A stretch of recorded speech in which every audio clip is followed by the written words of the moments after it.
ایک دن بادشاہ کے دربار میں ایک نجومی آیا اور اس نے بادشاہ سے کہا، بادشاہ سلامت، آپ کی بیٹی زارا کی قسمت میں 2 لڑکیوں کا آپس میں ملنا لکھا ہے، لیکن ان میں سے ایک کی زندگی بہت بڑی آزمائش میں ہے اور دوسرا راستہ موت کا بھی ہو سکتا ہے۔ یہ سن کر بادشاہ خوف زدہ ہو گیا اور فوراً اپنی بیٹی کی حفاظت کے لیے اقدامات کرنے لگا۔ اسی دوران ایک گاؤں میں سائرہ ہے، ایک غریب کسان کی بیٹی اپنی روزمرہ کی زندگی گزار رہی تھی۔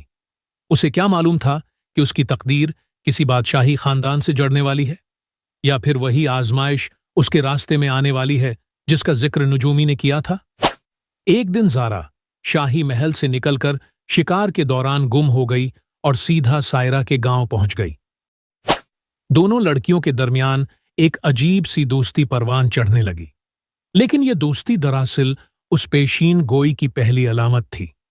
اب سوال یہ تھا کہ آزمائش کس کی زندگی میں آنے والی ہے، اور کیا اس آزمائش سے دونوں بچ پائیں گی، یا نجومی کی بات سچ ثابت ہوگی؟